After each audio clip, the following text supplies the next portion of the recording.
yaitu filosofis dan pedagogis. Filosofis adalah cara melihat pendidikan dasar dari hakikat pendidikan dalam kehidupan manusia. Sedangkan pedagogis adalah cara melihat pendidikan dasar dari fungsi proses pendidikan dasar dalam pengembangan potensi individu sesuai karakteristik psikologis peserta didik. Terkait pada berbagai pandangan pakar, marilah kita bahas secara singkat teori kognitivisme, teori historis kultural, dan teori humanistik. A. Teori kognitivisme. Teori kognitivisme yang dikembangkan oleh Jean Piaget merupakan teori perkembangan kognitif yang menjadi pilar konseptual dalam memahami pengetahuan, di mana pengetahuan bukanlah duplikat dari objek atau tampilan kesadaran, melainkan konstruksi pikiran yang terbentuk melalui interaksi biologis antara organisme dengan lingkungan, serta interaksi kognitif antara pikiran dengan objek. Secara teoritik, perkembangan kognitif mencangkup 3 proses mental, yakni assimilation, accommodation, dan equilibration. Yang dimaksud dengan assimilation atau asimilasi adalah integrasi data baru dengan struktur kognitif yang sudah ada dalam pikiran. Contohnya, ketika kita melihat benda asing berupa pesawat terbang, proses mental yang terjadi adalah mencari apakah konsep benda asing itu ada dalam pikiran kita dengan bertanya, "Ini benda apa ya?" Sementara itu, accommodation atau akomodasi menunjuk pada proses penyesuaian struktur kognitif dengan situasi baru. Contohnya, bila ternyata konsep benda asing itu belum ada dalam pikiran kita, kemudian kita mencoba mencari tahu apa yang sudah ada dalam pikiran kita, misalnya layang-layang, dan lain-lain. Kemudian kita mencoba membangun pengertian baru tentang konsep pesawat terbang. Dengan begitu, kita mendapatkan pengetahuan baru tentang konsep pesawat terbang. Sedangkan equilibration atau ekualibrasi adalah proses penyesuaian yang sinambung antara asimilasi dan akomodasi.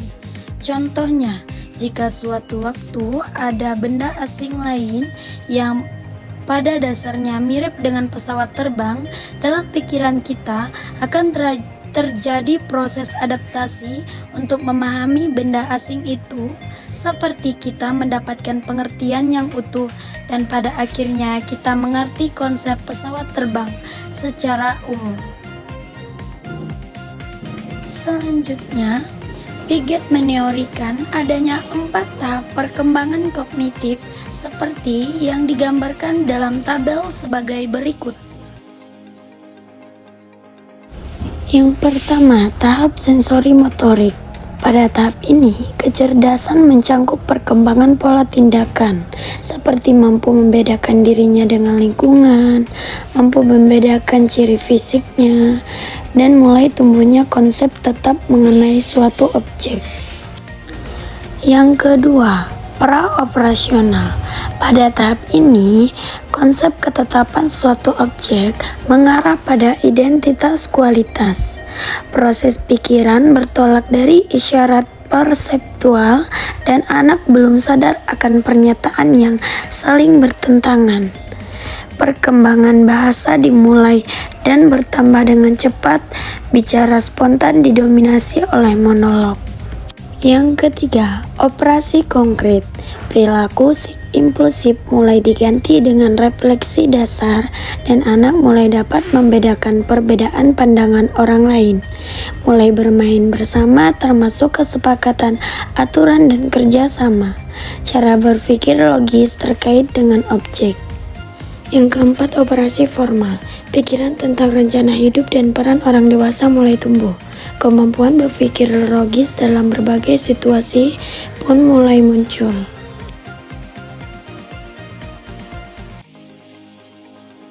B. Teori historis kultural. Teori historis kultural yang dikembangkan oleh Lev S.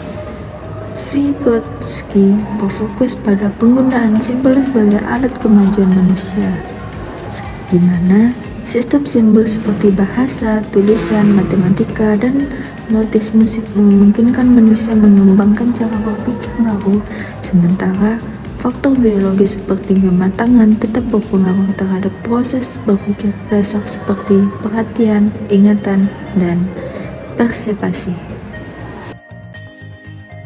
C. Teori humanistik. Teori humanistik menekankan pendidikan manusia secara utuh dan menyeluruh, dengan fokus pada proses pendidikan yang memungkinkan peserta didik belajar menikmati kehidupan, memiliki karakteristik yang menjadi peserta didik sebagai isi, mengenali imajinasi dalam seni dan fantasi, memperlihatkan ekspresi non-verbal, serta menggunakan permainan dan permainan peran sebagai wahana stimulasi perilaku. Aspek tujuan pendidikan humanistik yakni 1. Perkembangan personal, contohnya kematangan berbicara. 2.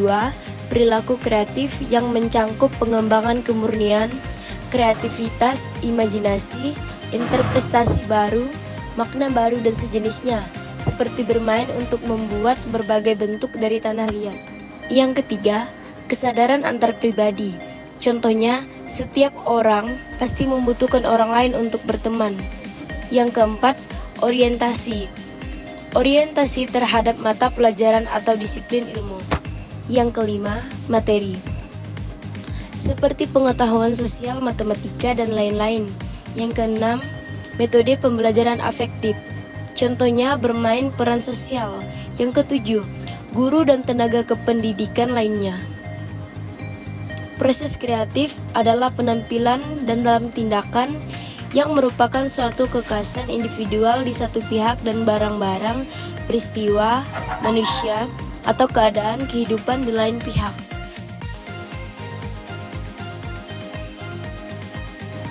Selanjutnya, tahap perkembangan manusia yang sehat. Yang pertama, tahap bertahan hidup pada masa bayi sebagai tahap awal memasuki kehidupan. Yang kedua, tahap pengokohan pada masa kanak-kanak sebagai masa yang ditandai dengan proses belajar tentang aturan perilaku yang berlaku dalam keluarga dan masyarakat. 3. Tahap sosiabilitas pada masa remaja sebagai masa yang mencakup usia sekolah menengah pertama, sebagai masa memasuki dunia yang menuntut perkembangan konseptual, emosional, dan sosial, dan ditemukannya dunia konvensi dan kontrak sosial serta kesepakatan timbal balik. Yang keempat, tahap keahlian pada masa dewasa muda yang mencakup masa akhir sekolah menengah pertama sampai masa pendidikan yang menuntut individu untuk memilih dan memulai bekerja secara cermat untuk menyongsong dunia kerja profesional. Dan kelima, tahap kematangan pada masa dewasa yang ditandai dengan kebutuhan memenuhi keinginan untuk menjadi sesuatu sebagai bentuk aktualisasi diri. Masa pendidikan di SD adalah masa berkembangnya tahap pengokohan sampai dengan tahap sosiabilitas.